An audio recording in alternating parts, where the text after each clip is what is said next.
Marwadi university మంచి భవిష్యత్తు కోసం తెలుగు విద్యార్థులు ఇష్టపడే యూనివర్సిటీ. కాల్ 9059052378 9059052379. ఈ వారం మన guest one of the dedicated police officer, పేరు సైదుల్ నాయక్, 2016 IPS.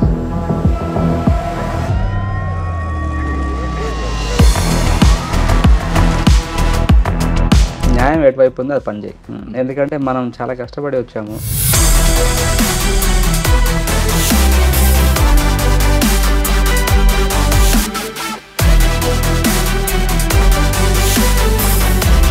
మిమ్మల్ని చూస్తుంటే తెలంగాణ కన్నా కన్నడ అలాగే మాట్లాడుతున్నారు. ఆ ఫ్లో అంత వస్తుంది. కనీసం మౌలిక సదుపాయాలు లేని తండాలు పుట్టింది. అలానే జర్నీ ఎలాగొచ్చింది? స్కూల్కి వెళ్ళాలంటే రోజు ఒక 3 కిలోమీటర్స్ వాక్ చేయాలి. 9th అయిన తర్వాత ఈ సమ్మర్ హాలిడేస్లో ఐ లాస్ట్ మై ఫాదర్. ఇద్దరు చెల్లెలు, అప్పటికి వాళ్ళ ఎడ్యుకేషన్ ఆగిపోయింది.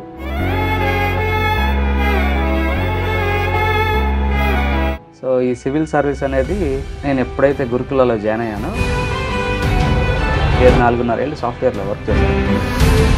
కంపార్ట్మెంట్ సెక్షన్లోకి వెళ్తారా, లేదా ఒకేసారి బాబుని అంతా కంట్రోల్ చేస్తారా, లేదా ఒకరిని టార్గెట్ చేస్తే మిగతా అంతా డిస్ప్లేస్ అవుతుంది? బళ్ళారి ఎస్పీగా ఉన్నప్పుడు నిమజ్జనం రోజు మసీద్ పైన. కానీ లోకాయుక్తికి పొలిటీషియన్స్ ఎక్కువ భయపడతారు కర్ణాటక. భయపడ్డామంటే ఇప్పుడు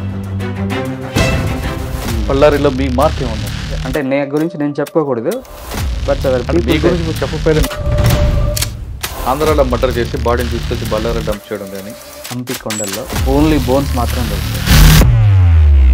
ట్రబుల్ మాంగర్స్ ఎక్కడ ఉంటారు ఎక్కువ? ఓల్డ్ బెంగళూరు మీరు చెప్పినట్టే.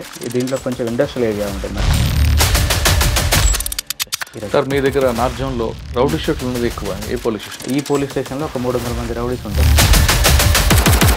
డెవలప్మెంట్ ఎక్కువ అవుతాయట కదా పోలీస్ స్టేషన్లో? అంటే ఈ 3 పోలీస్ స్టేషన్లోనే ఒక స్టేషన్కి 40-50 folks.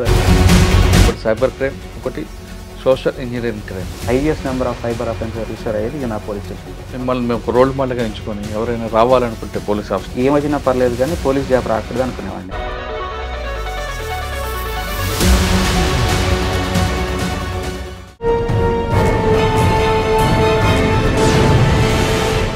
Welcome to crime diaries.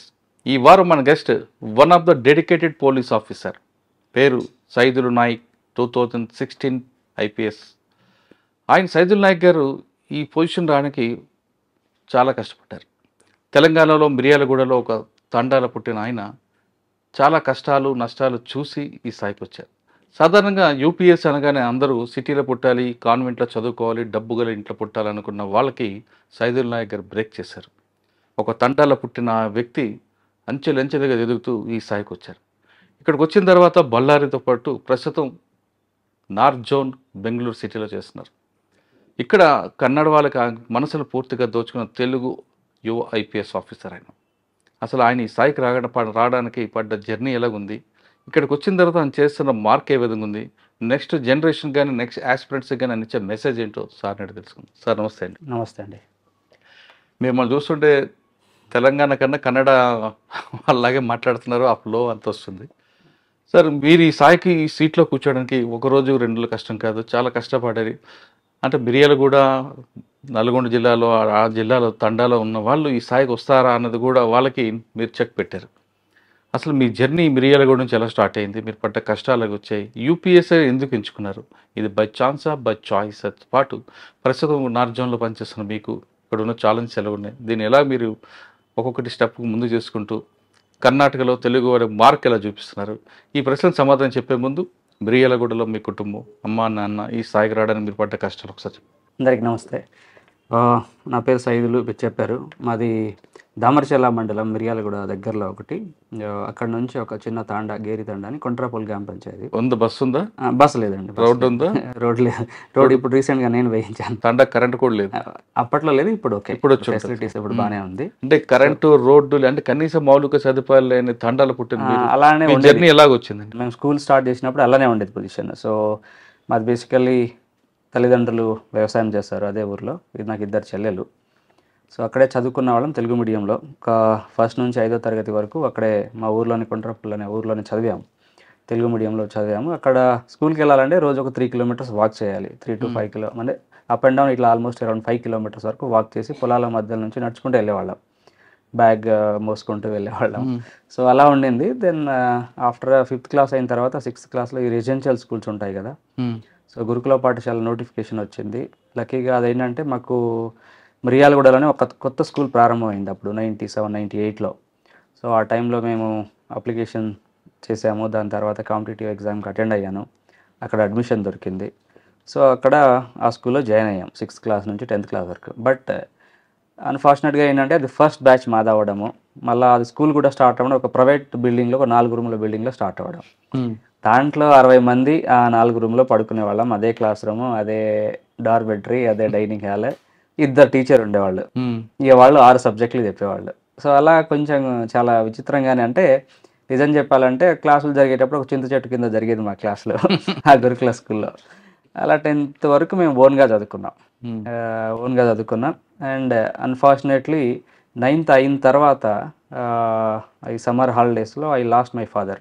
ఇప్పుడు 9th అయింది, తర్వాత 2 చెల్లెలు అండ్ మదర్ కూడా వ్యవసాయం చేశారు. సో ఊర్లో ఉండేవాళ్ళం.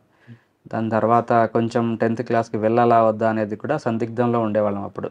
అంటే ఎడ్యుకేషన్కి వెళ్ళిపోతే మళ్ళీ ఇంట్లో చెల్లెలు తల్లిని చూసుకోవాలి కదా అనేది. But they have supported me. వాళ్ళు చాలా, నిజం చెప్పాలంటే చాలా మంచిగా సపోర్ట్ చేశారు. 2 చెల్లెలు, అప్పటికి వాళ్ళ ఎడ్యుకేషన్ ఆగిపోయింది. అండ్ ఐ స్టార్టెడ్, మళ్ళీ నేను 10th క్లాస్కి వెళ్ళి, అంటే మిడిల్లో జాయిన్ అయ్యాను. అమ్మగారు మీద నడిచింది. సో మదరే చూసుకున్నారండి చెప్పాలంటే, వ్యవసాయం చేసుకుంటూ చూసుకున్నారు. సో 10th క్లాస్ కంప్లీట్ చేసిన తర్వాత ఇంటర్మీడియట్ కూడా అక్కడే. అప్పట్లో ఈ కాన్సెప్ట్ ఉండేది 550 మార్క్స్ వస్తే నీకు ఏదైనా కార్పొరేట్ కాలేజీలో ఫ్రీ స్కూల్ వచ్చేదని. కాకపోతే మేము చదివిన స్కూల్కి అప్పుడు టీచర్ లేకుండా ఉండడం, ఆన్ అవర్ ఓన్, అది గ్రూప్ అంతా చదువుకునే వాళ్ళం. But so we did good. So అందరు ఫస్ట్ క్లాస్లో పాస్ అవ్వడము. నాకు కూడా 10th క్లాస్లో 527 మార్క్స్ వచ్చాయి అవుట్ ఆఫ్ 600. సో దాంతో అక్కడ మిర్యాలగూడలోనే ఇంటర్మీడియట్ జాయిన్ అవ్వాల్సి వచ్చింది. అక్కడ కార్పొరేట్ కాలేజ్ మెట్లు ఎక్కలేదు, నారాయణ కాలేజ్ లాంటి కాకుండా మిర్యాలగూడలోనే చదివాం. సో ఒక వాసవి జూనియర్ కాలేజ్ అని అక్కడే ప్రైవేట్ కాలేజ్, బట్ అక్కడే చదివాం చిన్న కాలేజ్లో. అది కూడా ఫస్ట్ టైం సెకండ్ బ్యాచ్ మాది. But somehow we did well చేసాము. దాని తర్వాత ఇంటర్మీడియట్ అక్కడ ఎంపీసీ తీసుకొని 2 ఏళ్ళు చదివాను. వన్ ఆఫ్ ద టాపర్ డిస్ట్రిక్ట్లో కూడా ఆ రోజుల్లో. అప్పుడు ప్యాటర్న్ అన్న చేంజ్ అయింది మాకు ఇంటర్మీడియట్ది. So I got around 95% score. Complete చేసాము. తర్వాత బిట్స్ పిల్లని కూడా వచ్చింది నాకు. But because of financial reason join అవ్వలేకపోయాం. అప్పుడు ఉస్మానియా యూనివర్సిటీలో బీ కంప్యూటర్ సైన్స్ వచ్చింది. దాని తర్వాత కంప్యూటర్ సైన్స్లో అక్కడ బీటెక్ చేసి ఒక 4 ఏళ్ళ తర్వాత ఇక చెల్లెలు ఉన్నారు కదా ఇంట్లో, సో సిస్టర్స్ ఉండేవాళ్ళు. సో వాళ్ళ మ్యారేజ్ తర్వాత అవన్నీ కొంచెం ఫైనాన్షియల్ బర్డెన్ ఎలాగో ఉంటుంది. ఇన్నాళ్ళు కష్టపడి వాళ్ళు మనకి పుష్ చేశారు కదా. So I have to take back, వాళ్ళ కోసం ఏదో చేయాలి కదా. సో వాళ్ళకి కొంచెం ఈ 4 ఏళ్ళు కొంచెం జాబ్ చేసి, కొంచెం వాళ్ళ పెళ్ళిళ్ళు అయిన తర్వాత then I quit my job. So ఈ సివిల్ సర్వీస్ అనేది నేను ఎప్పుడైతే గురుకులలో జాయిన్ అయ్యానో అప్పటి నుంచి నాకు ఇది ఆశ ఉండింది. Somehow I got this Dzire. అంటే గురుకుల చదువు అందరికీ ఈ ఆలోచన వస్తుంది. చాలా మంది గురుకుల నుంచి పుడుతున్నారు. అది ఎన్విరాన్మెంట్ అలా ఉంటుంది అక్కడ. చెప్పాను కదా, క్లాస్ రూమ్ అంటే చెట్ల కింద కూర్చునేవాళ్ళం. చింత చెట్టు కింద, వేప చెట్టు కింద, ఈ 2 చెట్లు ఉండేవి స్మాల్ ప్రెమైజెస్లో. సో కూర్చునేవాళ్ళం. సో ఒక థాట్ ఏంటంటే, ఓకే ఏదో ఒకటి పెద్దగా చేయాలనేది. ఎందుకంటే మనకు బ్యాక్గ్రౌండ్ ఏం లేదు, ఆస్పాస్తులు ఏం లేవు, తల్లిదండ్రులకు బిజినెస్ లాంటిది ఏం లేదు. So we have to come up. అంటే చదువు ఒకటే మార్గం మనకి. సో వెళ్ళాలి అంటే, చదువు ద్వారా వెళ్ళాలంటే ఏదైనా టాప్ పొజిషన్కి వెళ్ళాలనేది ఒకటి ఆలోచన. అండ్ అప్పట్లో కొంచెం నేను జనరల్ స్టడీస్, న్యూస్ పేపర్ బాగా చదివేవాడిని 6th క్లాస్ నుంచి. అండ్ ఇంకోటి ఒక ఇన్సిడెంట్ ఏంటంటే, కొన్ని ఇన్సిడెంట్స్ ఈ గవర్నమెంట్ ఆఫీసర్స్ ఎవరైనా స్కూల్కి వస్తే ఆ రోజు స్కూల్ చాలా బాగా నడిచేది. అది ఎప్పుడు అందరు చెప్పేదే కానీ నిజ జీవితంలో అలానే జరుగుతాయి. సో ఎవరైనా ఒక ఆర్డీఓనో, జాయింట్ కలెక్టర్ గారు ఈరోజు వస్తున్నారంటే డెఫినెట్లీ ఎవరో ఇన్స్పెక్షన్కి వస్తున్నారంటే that day the school runs on time. Schedule ఎలా ఉంటుంది దాని ప్రకారం నడిచేది అనమాట. సో అదొక ఇంపాక్ట్ కూడా. అంటే మనం ఇలా పొజిషన్కి వెళ్తే వీ కెన్ హెల్ప్, ఒక 10 మందికి మనం సహాయం చేసే పొజిషన్కి వెళ్ళొచ్చు అనేది ఒకటి ఆశ. సో అది, సో అందుకే నేను అప్పుడు స్కూల్లో ఉన్నప్పుడే రాసుకునేవాడిని పేరు వెనకాల ఐఏఎస్, ఐపీఎస్ అని అట్లా రాసుకునేవాడిని. స్కూల్లో రాసుకునేవాడిని. కొంచెం అలా ఐడియా వచ్చింది దేవుని దయ వల్ల. ఐఏఎస్ అని అనుకున్నాం నిజం అంటే, ఐఏఎస్ కానీ ప్రయత్నం అనుకునేవాడిని. సో లక్కీగా that time we got. Then అంటే ఫస్ట్ అటెంప్ట్లో వచ్చిందండి ఇది? లేదు లేదు లేదు. సో నేను ఫస్ట్ అదే 4.5 ఏళ్ళు సాఫ్ట్వేర్లో వర్క్ చేశాను. వర్క్ చేసిన తర్వాత కొంచెం ఇక ఫైనాన్షియల్ అంటే ఇక చెల్లెలు పెళ్ళిళ్ళు అయ్యాయి. పెళ్ళిళ్ళు అయిన తర్వాత అగైన్ అది తెలియకుండా వెళ్ళిపోతుంది. అంటే సాఫ్ట్వేర్ సైడ్ చిన్న ఏజ్లో మీకు కొంచెం శాలరీ లక్షలు నెలకి లక్షలు కొద్ది శాలరీ వచ్చి పడుతూ ఉంటే అర్థం కాదు లోకం. ఆ కన్ఫ్యూజన్లో ఉండేవాళ్ళ. But somehow I quit my job, completely job మానేసి 2013లో ఫస్ట్ అటెంప్ట్ ఇచ్చాను. ఫస్ట్ అటెంప్ట్ ప్రిలిమ్స్ క్లియర్ అయింది. అప్పుడే కొత్త ప్యాటర్న్ వచ్చింది మాకు యూపీఎస్సీకి. ఇంటర్మీడియట్కి అదే వచ్చింది మీకు? అదే కరెక్ట్. సో అప్పుడు వచ్చింది 2013లో ప్రిలిమ్స్ క్లియర్ అయింది. మెయిన్స్ వరకు వెళ్ళగలిగాను కానీ మెయిన్స్ క్లియర్ అవ్వలేదు. 14లో అగైన్ అటెంప్ట్ చేశాను. అప్పుడు సివిల్ అకౌంట్ సర్వీస్ అని ఇంకో సర్వీస్ వచ్చింది 14లో. 15లో మళ్ళీ రాశాను. ఐపీఎస్ వచ్చింది, కర్ణాటక క్యాడర్ వచ్చింది. దాని తర్వాత అగైన్ దాని తర్వాత 16 ఎగ్జామ్ కూడా రాశాను. 16 ఎగ్జామ్ రాసి ఇంటర్వ్యూ కూడా వెళ్ళాను. బట్ ఐఏఎస్ రాలేదు. బట్ కర్ణాటక రావడము, ఇక్కడ వాళ్ళతో మమేకమైపోవడము, ఏదో ఒక రకంగా నిజంగా చెప్పాలంటే ఒక the destiny. But somehow landed in good place. సంతోషంగా వర్క్ చేస్తున్నాం. ఒక 10 మందికి సహాయం చేయడానికి అవకాశం దొరికింది. సార్ మీరు ఆప్షన్ ఏం తీసుకున్నారు? నేను ఆప్షనల్ యాక్చువల్లీ 2013 నోటిఫికేషన్ ప్రకారం మాకు ఒకటే ఆప్షనల్. జనరల్ స్టడీస్ అంతా కూడా 4 పేపర్లు అయిపోయి ఆప్షనల్ ఒకటే ఉండింది. So Telugu literature, I have gone for Telugu literature. ఇనిషియల్గా జాగ్రఫీ, తెలుగు లిటరేచర్ అనుకున్నాను. బట్ ఒకటే రావడం వల్ల, పైగా నేను కొంచెం తెలుగు మీడియం స్టూడెంట్, చదివినంత తెలుగు మీడియం స్కూలింగ్లో. సో తెలుగు తీసుకుంటే రాదు అని చాలా మంది అన్నారు. ఎక్కువగా ఆప్షనల్లో జియాలజీ కానీ వేరే వేరే తీసుకుంటారు కదా. అవునవును, అంటే తెలుగు తీసుకుంటారు కొంతమంది. అంటే కొంచెం రాయడము, దానికి కొంచెం భాష పరిజ్ఞానం ఉండడం కొంచెం అవసరం. అంటే మరీ ఇప్పుడు యాక్చువల్గా నార్మల్గా మనం మాట్లాడే తెలుగు వేరేలా ఉంటుంది, పేపర్ పైన రాయడం ఇంకోలా ఉంటుంది. సో అది కొంచెం పరిపక్వత రాయడము, కొంచెం గ్రాంధిక పదాలు లాంటిది సింపుల్గా వాడడము, తర్వాత ఈ వ్యాఖ్యానాలు అంటాము ఎస్పెషల్లీ తెలుగు లిటరేచర్లో, దాన్ని కొంచెం ఆ టైంకి కాంటెంపరీ ఆ టైంలో ఎలా ఉండింది, కవి గారు ఎలా ఆలోచించారు, దాన్ని మనం ఎలా వర్తన చేయవచ్చు, దాని నుంచి మనం ఏం నేర్చుకోవచ్చు అనేది కొన్ని ప్రిన్సిపల్స్ పైన వాడితే definitely it will be good. అంటే తెలుగు దానికోసం తీసుకున్నారు కానీ మీకు అభిరుచి ఏముందా వేరేగా? తెలుగులో కవితలు రాయలే కానీ, తెలుగులో పాటలు పాడడం కానీ, తెలుగు సంబంధించిన సాహిత్యవేత్తలకు కవితలు కానీ వాళ్ళు రాసిన చదవడం, పాడటము రాయడం లేదు కానీ చదివేవాడిని బాగా. 10th క్లాస్ నుంచి నేను తెలుగు నావెల్స్ బాగా చదువుతాను. సో చాలా మంది ఉన్నారు. సో నేను చదివిన మీకు ప్రభావితం చేసిన రచయిత ఎవరండి? మాలపల్లి అని ఒక నావెల్ ఉంది. ఓకే, మాలపల్లి అనే నావెల్ నేను చదివిన ఫస్ట్ నావెల్ తెలుగులో. బట్ ఇప్పటికే తెలుగులో one of the best novel. ఒక 2 మనకు 1 to ఇది ఉంటాయి సిరీస్, అంటే వాల్యూమ్స్. అదొక రకమైన ఏంటంటే ఆ టైంలో రాచరిక వ్యవస్థ ఎలా ఉండేది, దాంట్లో మధ్యతరగతి పనిచేసే వాళ్ళు రోజు ఎలా అనగదొక్కబడినారు, సిస్టమ్ అనుకుంటే ఒకరిని ఎలా చేయొచ్చు అనేది దాంట్లో కంటికి కట్టినట్టు చూపిస్తారు. ఇంటర్వ్యూకి వెళ్ళి ఉంటారు. ఇంటర్వ్యూలో మీకు తెలుగు సాహిత్యం గురించి ఏమడిగారు? అడిగారు. అంటే నాకు తెలుగు సాహిత్యం గురించి అంటే ఈ డ్రామా, నాటకాలు, వీటిలో డిఫరెన్సెస్, తర్వాత సరే తెలుగు తీసుకున్నావు కదా, you're being a computer science student, why have chosen Telugu అని. అంటే ఈజీగా మార్కులు వస్తాయనా లేకపోతే నీకు అభిరుచి ఉందనేది. అంటే ఇంటర్వ్యూలో ఎవరు క్వశ్చన్ అడగరాను. సో ఈ క్వశ్చన్ అడిగారు బేసికల్లీ. సో లేదు, నాకు తెలుగు అనేది ఇంట్రెస్ట్ మొదలు నుంచి. నేను 10th క్లాస్ నుంచి తెలుగు నావెల్స్ మ్యాక్సిమం ఒక 150 నావెల్స్, ఫేమస్ నావెల్స్ తెలుగులోనే చదివాను. సో అది చెప్పాను. అంటే ఇప్పుడు దీంట్లో ఏంటంటే తెలుగు నావెల్స్ చదవడం వల్ల, ఏది నావెల్స్, ఎనీ లాంగ్వేజ్ నవలలు చదవడం వల్ల ఏంటంటే మనకు పరిపక్వత ఎక్కువ వస్తుంది. You understand the different scenarios, ఎలాంటి సినారియోస్ వస్తాయి, ఎలాంటివి వస్తాయి, జీవితంలో ఉండే సంఘటనలకు ఎలాంటి సొల్యూషన్స్ దొరకవచ్చు అనేది దాంట్లో మనకు చాలా దొరుకుతాయి. సో అది పోలీసింగ్లో కూడా చాలా హెల్ప్ అవుతుంది నాకు, ఎందుకంటే ఆ మెచ్యూరిటీ ఉంటుంది మనకు. ఆ మెచ్యూరిటీ ఉండినప్పుడు తెలుగును ఆప్షన్గా తీసుకొని సివిల్ సాధించారు, కానీ మీరు కన్నడ వచ్చారు కదా, మరి ఇక్కడ కూడా అదే ఇప్పుడు అదే ప్రేమతో కన్నడ కూడా చాలా బాగా నేర్చుకున్నాను. ఇక్కడ నేను రాయడం చదవడం అన్నీ వస్తుంది. ఎందుకంటే ఇక్కడ కమ్యూనికేషన్స్ అంతా కూడా, అడ్మినిస్ట్రేషన్స్ అంతా కూడా కన్నడలో జరుగుతుంది. So we have to learn. But ఇంకోటి దానితో పాటు ఏంటంటే మేనేజ్ చేయవచ్చు, అలా అని కాదు. కానీ ఇప్పుడు చాలామంది పేద ప్రజలు వస్తూ ఉంటారు, ఊర్లో వాళ్ళు జనాలు వస్తూ ఉంటారు, వాళ్ళకి వేరే లాంగ్వేజ్ రాదు. ఇప్పుడు ఎవడైనా సరే కానీ నీకు బాధ ఉన్నప్పుడు మనకు తెలిసిన లాంగ్వేజ్ చెప్తేనే కరెక్ట్గా అర్థం చేసుకోగలుగుతాం. సో మనం ఓన్ చేసుకోవాలంటే లాంగ్వేజ్ మీకు రావాల్సిందే. సో వాడు చెప్తుంది నిజమా అబద్ధమా అనేది కూడా తెలుస్తుంది. సో అది కన్నడ కూడా మీకు మిగతా స్టేట్లు కాకుండా కన్నడలో మీ దగ్గరికి కన్నడలో కంప్లైంట్ వచ్చింది, మీరు ఎంక్వైరీ స్టార్ట్ చేస్తారు. మీరు కన్నడంలోనే ఆపోజిట్ పార్టీ కూడా పిలిచి మాట్లాడతారు. అవును, ఎఫ్ఐఆర్ మీరు కన్నడలో ఇస్తారు, ఇంగ్లీష్లో ఇస్తారా? కన్నడలోనే. కన్నడ. ఇక్కడ నెక్స్ట్ సాఫ్ట్వేర్ కూడా అంతా కన్నడలోనే. అంతా కన్నడ. ఎంక్వైరీ అయిపోతుంది. ఎక్యూజ్డ్ ఎవరో మీరు ఐడెంటిఫై చేస్తారు. చార్జ్ షీట్ కన్నడలో ఇస్తారా, కన్నడలో, ఇంగ్లీష్? కన్నడలోనే. టిల్ ద లోకల్ కోర్ట్స్ అన్నిటి కూడా కన్నడలోనే.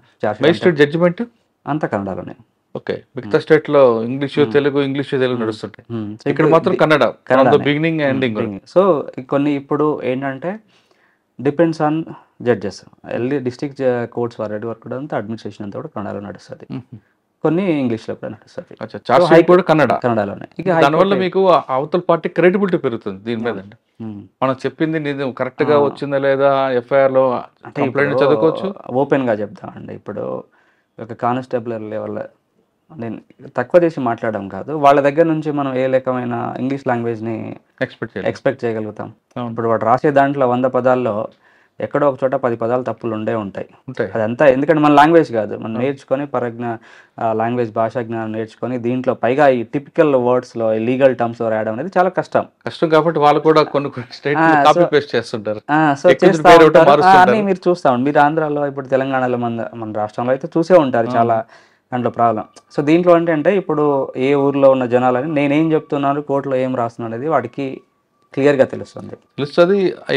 కూడా తెలుస్తుంది చేసిన నేరం ఏంటి, ఎందుకు శిక్ష పడింది అని క్లియర్గా తెలుస్తుంది. సార్ మీరు ఫస్ట్ పోస్టింగ్ ఎన్పిఏలో ట్రైనింగ్ అయిన తర్వాత? ఎన్పిఏ ట్రైనింగ్ అయిన తర్వాత నా ట్రైనింగ్ వచ్చేసి శివమొగ్గ డిస్ట్రిక్ట్లో ఎలక్షన్ టైంలో ట్రైనింగ్ అక్కడ 6 months. That is also very communally sensitive. First posting training అక్కడ. ఫస్ట్ పోస్టింగ్ నాకు మంగళూరులో బంట్వాళ సబ్ డివిజన్ అని ఉంది. సో ఇప్పుడు ఉన్న దాంట్లో అంటే కొంచెం అది మంగళూరు మీకు ఐడియా ఉంది. సో అక్కడ కొంచెం కమ్యూనల్లీ సెన్సిటివ్, అంటే కొంచెం మత కలహాలు ఉండడం అనేది కొంచెం సాధారణంగా జరుగుతూ ఉంటుంది. అది ఎప్పుడు నడుస్తూ ఉంటుంది అక్కడ. సో అక్కడ ఏంటంటే మా ఉన్న కర్ణాటకలో బెంగళూరుకి బతకల్ కూడా మీకే వస్తుందా? లేదు, అది వేరే జిల్లా. బతకల్ అనేది ఇంకోటి కారవాడ జిల్లా. కారవాడ ఇంకోటి. ఫస్ట్ పోస్ట్ మార్క్ ఏం చెప్పండి, అక్కడ మీకు వచ్చిన ఛాలెంజ్ ఏంటి, మీరు తీసుకున్న యాక్షన్? ఫస్ట్ పోస్ట్ మార్కింగ్ అంటే అప్పుడు ఆ టైంలో 2019లో ఒకటి ఎంపీ ఎలక్షన్స్, ఇంకోటి మనకి ఎన్ఆర్సీసీ అని ప్రొటెస్ట్ నడుస్తూ ఉండే అప్పుడు. So and that is district అంటే మంగళూరులో కూడా అది ఏంటంటే కమ్యూనల్లీ చాలా సెన్సిటివ్. అంటే ఈ విషయాలు యాక్చువల్ హ్యాండిల్ చేయడం అనేది చాలా, ఏ ఒక్కరి సైడ్ అయినా మీరు మాట్లాడినారనుకోండి ఇటు సైడ్ దెబ్బడి పెట్టిపోతారు. అండ్ ఇంకా అక్కడ ఎట్లా ఉంటుందంటే ఒక్కసారి ఏమైనా కమ్యూనల్ రైట్స్ స్టార్ట్ అవుతే నెలల తరబడి జరుగుతాయి. అలా హిస్టరీ ఉంది మా దగ్గర కర్ణాటకలో. సో ఎనీ సిచ్యువేషన్ వాళ్ళైనా కానీ అవతల వాళ్ళు అక్యూజ్డ్ వాళ్ళు ఎంత ఇన్ఫ్లుయెన్స్ అయిన వాళ్ళని go legal, this is the stand. అది నాకు ఫస్ట్ పోస్టింగ్లో నేను నేర్చుకున్నా. అంటే మీకు అక్కడే మాబ్ మేనేజ్మెంట్ వచ్చింది? ఎగ్జాక్ట్లీ, అది చెప్పొచ్చు నిజంగా. ఎందుకంటే ఆ రోజు ఇప్పుడు కమ్యూన్లో స్టార్ట్ అయింది అనుకోండి, మీకు రెండు వైపులు చూసి స్టోన్ బెల్టింగ్ అవుతుంటుంది, ఒకవైపు మీరు బ్యాటింగ్ ఇవన్నీ నడుస్తుంటాయి, మ్యాచ్ అవుతుంటుంది. ఎలా అండి వాళ్ళని హడిల్ చేసుకుని కంట్రోల్ చేసుకుంటూ వెళ్తారు? అంటే కంపార్ట్మెంట్ సెక్షన్లోకి వెళ్తారా, లేదా ఒకేసారి బాబుని అంతా కంట్రోల్ చేస్తారా, లేదా ఒకరిని టార్గెట్ చేస్తే మిగతా అంతా డిస్పోజ్ అవుతుంది? ఇప్పుడు కొన్నిసార్లు మన దగ్గర ఫోర్స్ చాలా ఎక్కువ ఉంది అనుకోండి, we can take at a time. Okay, అందరినీ తీసుకోవచ్చు. ఇప్పుడు కొన్నిసార్లు ఏంటంటే అయితే ఏదైనా సడన్గా ఒక చిన్న టౌన్లోకి వెళ్తారు, ఏదైనా ఒక చిన్న పట్టణంకి వెళ్తే మీరు సడన్గా 1000 మంది వచ్చేసారు, మన దగ్గర 10 మంది ఉన్నారనుకోండి, then the strategy has to be different. Strategy మారిపోతుంది. ఇప్పుడు మన 10 మందే ఉన్నారు, వాళ్ళు 1000 మంది ఉన్నారు, మీరు ఎంత లాఠీ చార్జ్ చేసినా వాళ్ళని కంట్రోల్ చేయడం కష్టం కదా. So that time you have to choose otherwise. So అక్కడ లీడర్స్ ఎవరున్నారు, లేకపోతే ఇన్ఫ్లుయెన్షియల్ పీపుల్ ఎవరో వాళ్ళని టార్గెట్ చేస్తాం. So this is the one strategy. ఇప్పుడు మన దగ్గర ఫోర్స్ ఉంది, వాళ్ళు 1000 మంది ఉన్నారు, బట్ ఏదో నేషనల్ హైవేలో జరుగుతుంది, లేకపోతే క్రౌడెడ్ ప్లేస్లో జరుగుతుంది, we can't take chance, will take on everybody at one go. అది మనం సిటిజన్స్ ఉన్న ఏరియాలో అదే ప్రాబ్లం. ఇప్పుడు సిటిజన్స్ ఇప్పుడు మేజర్ ప్రాబ్లం వచ్చేది మనకి సిటిజన్స్ ఉన్నారండి, దాంట్లో మిస్క్రియంట్స్ ఓన్లీ ఒక 10% ఉంటారు. సో ప్రాబ్లం ఏంటంటే అక్కడున్న leader, any police officer mob మెంటాలిటీతో వెళ్ళిపోయినామంటే మనం వాళ్ళ దాంట్లో పడిపోయామన్నట్టు అర్థం, సీరియస్గా. అది so you should not be. అక్కడే మనం ఎంత ఓపిక్గా ఉంటామో, ఎంత ప్రశాంతంగా ఉంటామో, there will get good results. Simple example ఒకటి చెప్తాను. బళ్ళారి ఎస్పీగా ఉన్నప్పుడు ఒక సేమ్ ఇలాంటిదే నిమజ్జనం రోజు ఒక మసీద్, ఒక టౌన్లో మసీద్ పైన చెప్పులు విసరడం జరిగింది విసర్జన టైంలో. ఇటు సైడ్ ఆల్రెడీ ప్రొసెషన్లోకి 10,000 మంది ఉన్నారు, వాళ్ళు సడన్గా 1000 మంది ఇటు సైడ్ నుంచి కమ్యూనిటీని కూడా వచ్చి జాయినాడు. సో ఆ టైంలో ఒక చిన్న ఇష్యూ లేకుండా సాల్వ్ చేయగలిగాం. అది కొన్ని టైంలో ఏంటంటే ఇప్పుడు when required you have to tell lies also. కొన్ని రూమర్స్ వస్తాయి వాటిని. సో ఏంటంటే వాటిని ఎలా అంటే ఇక క్రౌడ్లో మనకు రూమర్స్ మనమే స్ప్రెడ్ చేయాలి. స్ట్రాటజీ అంతే. స్ట్రాటజీ అంతే. ఆ టైంలో అయింది మేము యాక్షన్ చేస్తామంటే అంత గొడవ అయిన తర్వాత, నాశనం జరిగిన తర్వాత నువ్వు ఎంత థరో ఇన్వెస్టిగేషన్ చేస్తే వాట్ ఈస్ ద యూస్? అవును. జరగాల్సిన నష్టం అంతా జరిగి ఉంటుంది. ఎవరికో దెబ్బలు పడతాయి, ఇల్లులు పేలుతాయి, పగులుతాయి, లేకపోతే షాప్స్ కాలుతాయి. అవన్నీ కాలిన తర్వాత నేను వాళ్ళని అందరినీ జైలుకి పంపిస్తాను. What is the use? ఇప్పుడు దెబ్బలు తగిన తిరిగి రాదు, ప్రాణాలు పోతే తిరిగి రాదు. So that's where the strategy lies. So who is the leader of that force that day and what the decision he takes, that's makes matter. అంతే కదండి. సో దానికి ఆ రోజు మేము సీరియస్గా సొసైటీ కోసం చేసి ఆ రోజు వితిన్ ఒక హాఫ్ అన్ అవర్లో ఒక whole town, actually which very, మా మిరియాలు కూడా ఎంత పెద్ద టౌన్, అంత పెద్ద టౌన్ హాఫ్ అన్ అవర్లో we could stop that, close చేయగలిగాం. కమర్షియల్ ఎస్టాబ్లిష్మెంట్స్ అన్ని క్లోజ్ చేయడము, ప్రివెంటివ్ యాక్షన్స్ చేయడము, వాళ్ళని ట్రేస్ చేయడము అని ఒక రూమర్స్ ఎలాంటి జరగలేదని ఒక విషయం రూమర్స్ చేసి వాళ్ళందరినీ కంట్రోల్ చేసి వీ కుడ్ సెండ్ దెమ్, అంటే వాళ్ళని వాళ్ళ ఇంట్లోకి పోయేలాగా చేసాం. ఒక రూమర్ చెప్పండి. అదే ఇది అంటే ఇప్పుడు వాళ్ళు వేసారు, వేయలేదని చెప్తాం. ఎందుకంటే ఇప్పుడు అక్కడ వీడియో రావడానికి టైం పడుతుంది. అట్లీస్ట్ ఒక it may take 1 hour time. ఇది నా బ్రీతింగ్ పీరియడ్. ఈ 1 hourలో what best can you do? ఆ రోజు నేను నిజంగా యాజ్ ఏ ఎస్పీగా నేను జరిగింది తప్ప విల్ టేక్ సీరియస్ యాక్షన్ అంటే జరిగిందని చెప్పిన దానికి వాళ్ళు ఎవరు ఒప్పుకుంటారు? ఒప్పుకోరు. జరగాల్సిన నష్టం జరిగిపోయి ఉంటుంది. సో ఇప్పుడు రైతుల్లో ఉంటాయి, అలాగే ఇప్పుడు రైతు సంఘటనలు వాళ్ళు చాలా జరుగుతాయి. సో వాళ్ళతో ఇప్పుడు నేను అక్కడ వెళ్ళి ఏదో ఇంగ్లీష్లో మాట్లాడి రూల్స్ మాట్లాడిస్తూ నేషనల్ హైవే బ్లాక్ చేయకపో అంటే ఎట్లా కుదురుతుంది? వాళ్ళ బాధలు వాడికి ఉంటాయి. సో వాడి బాధను అర్థం చేసుకుంటాము. మేము కూడా ఆ రైతుల్లో కలిసిపోయి వాళ్ళతో కింద కూర్చొని మాట్లాడడం స్టార్ట్ చేస్తాం. మేము చేశాను, నేను చాలాసార్లు చేశాను. 5 నిమిషాల్లో ఇష్యూ సాల్వ్ అయిపోతుంది. ఎవరికి డైరెక్ట్ చేయాలి, మీరు ఎక్కడ చేయాలి, దానికి సొల్యూషన్. నేను కూడా రైతునే, నేను కూడా ఇప్పటివరకు పొలంలో పనిచేసే వస్తూ ఉంటాను ఇప్పటికి కూడా.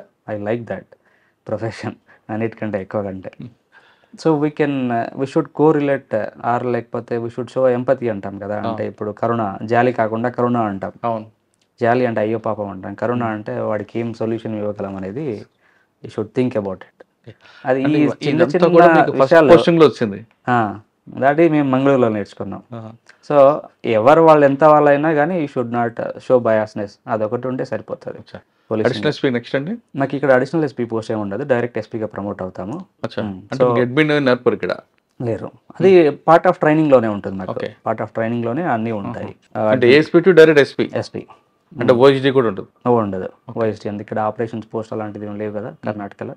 సో అలాంటి ఫస్ట్ పోస్టింగ్ ఎస్పీ అయిన తర్వాత ఫస్ట్ పోస్టింగ్ లోకాయుక్తలో ఉన్నాను ఒక 8 months. కర్ణాటక లోకాయుక్త అని మీకు తెలుసు. సార్ లోకాయుక్త నుంచి మాట్లాడొచ్చు, అడగొచ్చు అంటే అడుగుతా. చెప్పండి. లోకాయుక్త కర్ణాటకలో చాలా ఫేమస్ అండి. అంటే మిగతా రాష్ట్రాలు ఏసీపీ ఏ విధంగా ఉందో ఇక్కడ ఉంది, కానీ లోకాయుక్తకి పొలిటీషియన్స్ ఎక్కువ భయపడతారు కర్ణాటకలో. అలా ఏం లేదు, అది కంప్లీట్లీ రన్ బై జ్యుడిషియరీ. అంటే ఇప్పుడు అక్కడ ఉండేవాళ్ళు లోకాయుక్త, ఇప్పుడు హానరబుల్ లోకాయుక్త ఎవరైతే ఉండారో వాళ్ళు రిటైర్డ్ సుప్రీంకోర్టు అని హైకోర్టు జడ్జెస్ వాళ్ళు ఉంటారు. So system is completely independent. ఇప్పుడు దాంట్లో ఇప్పుడు లోకాయుక్త సిస్టమ్ అనేది కంప్లీట్లీ ఇండిపెండెంట్. సో ఇప్పుడు ఏసీబీ అనుకోండి, దాంట్లో కొంచెం ఏంటంటే it is under home ministry. So ఇది అలా కాదు, ఇది directly report to the CM. But వాళ్ళు ఎవరికి రిపోర్ట్ చేయాల్సిన అవసరం లేదు. That's a constitutional body and it is like ఇప్పుడు మన దగ్గర కర్ణాటకలో అనుకో, it is through some act. అక్కడ ఉన్న జడ్జెస్ ఎవరైనా అపాయింట్ అవ్వడానికి దానికి ఒక ఎలిజిబిలిటీ క్రైటీరియా ఉంటుంది. అండ్ డెఫినెట్లీ ఇప్పుడు హైకోర్టు కానీ సుప్రీంకోర్టు జడ్జెస్ ఉన్నప్పుడు the maintenance of the institutions will differs. So అది సో ఇండిపెండెన్స్. ఇక్కడ ట్రాప్ కేసు కన్నా డిఏ కేసులు కన్విక్షన్ వస్తుంటుందా? అన్నీ వస్తూ ఉంటాయి. కానీ పొలిటీషియన్ ఎందుకు ఎక్కువ భయపడతారు లోకాయుక్తను? కానీ అందులో ఆ ఫ్రేమ్లోకి వచ్చామంటే చాలా మంది లైఫ్ కొలాప్స్ అంటుంటారు. భయపడ్డామంటే ఇప్పుడు తప్పు చేసిన వాళ్ళకి ఆబ్వియస్గా భయపడాలి. అంటే ఎమ్మెల్యేలను కూడా అరెస్ట్ చేశారు కదా, ఎమ్మెల్యేలను కూడా అరెస్ట్ చేశారు. అదే అయినారు కదా చాలా మంది. లోకాయుక్త టచ్ చేస్తే ఏం ప్రభుత్వాలు కూడా కూలిపోయాయి కదా ఇక్కడ. సో అవుతాయి కదా. సో దట్స్ అది ఏముందో వాళ్ళు కరెక్ట్గా హ్యాండిల్ చేస్తారు, దాంట్లో అట్లా ఏం లేదండి. But system is very good, right, very independent. So they run on system is good. System is very strong. అదే ఇప్పుడు గుడ్ ఉంటేనే స్ట్రాంగ్ అవుతాం. అంటే ఒక్కోసారి స్ట్రాంగ్ లేకుండా గుడ్ కూడా అంటారు కదా. Again that depends on person who is heading it, right కదా. మీరు చూస్తున్నారు. లోకాయుక్త మీకు బాగా గుర్తుండిపోయిన కేసు ఏమైనా ఉందా? అంటే ఆ టైంలో మాకు ఏసీబీ ఉండే కర్ణాటకలో ఒక 3-4 years వరకు ఏసీబీ రన్ అయింది అక్కడ. 2016లో ఏసీబీ స్టార్ట్ అయింది. So Lokayukta was like a legal body for enquiries and everything. But old cases అన్ని చేసేవాళ్ళం.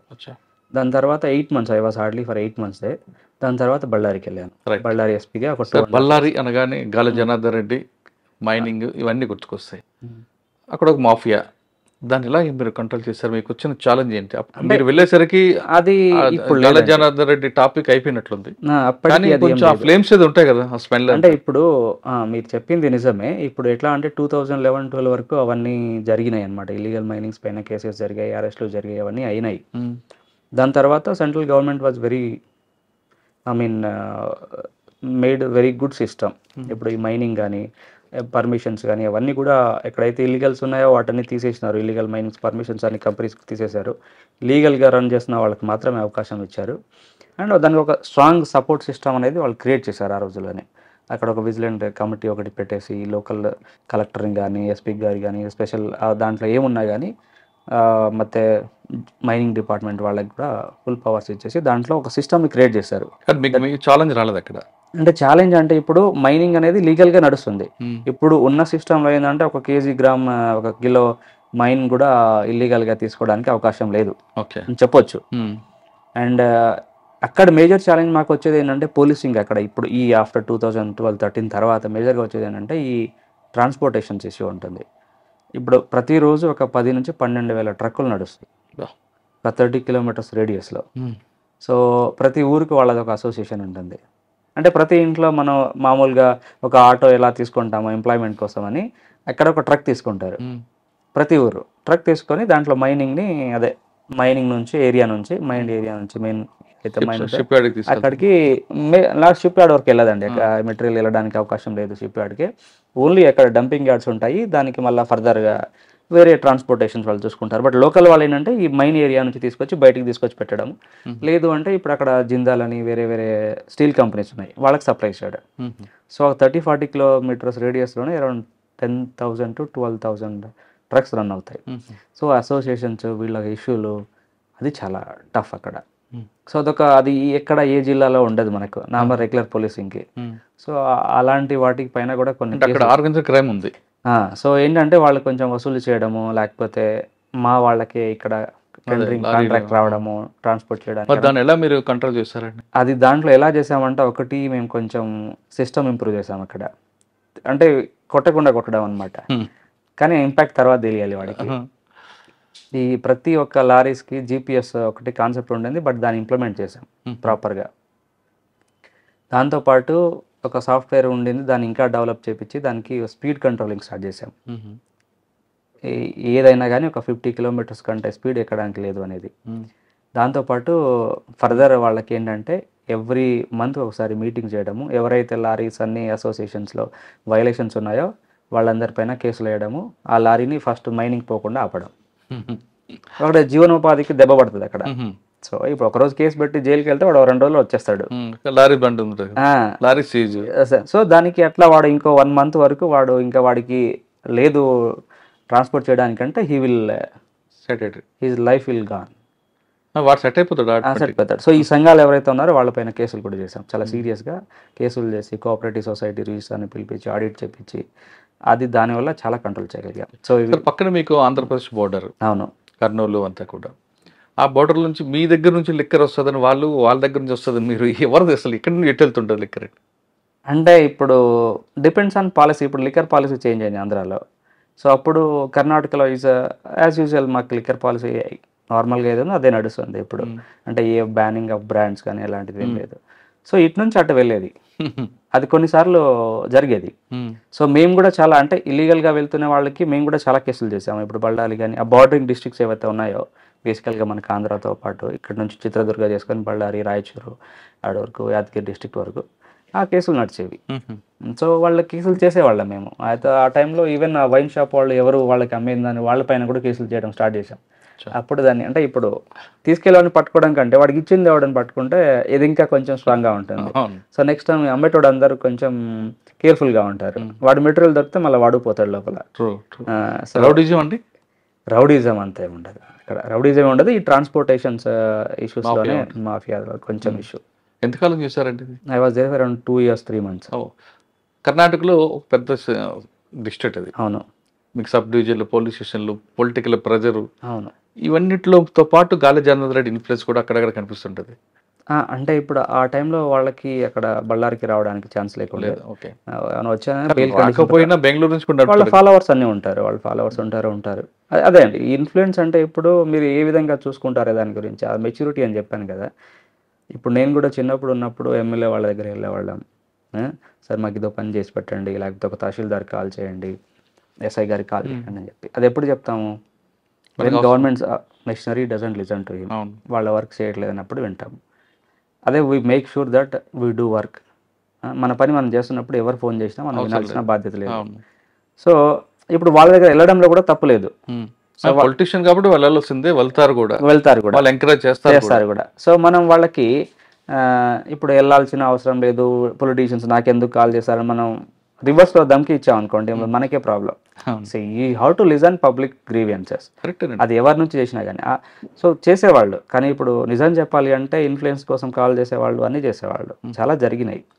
మనం ఏంటంటే ఓకే రూల్ ఏముంది, ఎవరికి అన్యాయం జరగకుండా చూసుకోవాలి. ఎంతవరకు నువ్వు you should not drag situation that somebody is getting injustice. అంటే మీరున్న పీరియడ్లో జనార్దన్ రెడ్డి ఎప్పుడు కూడా బళ్ళారి రాలేదు?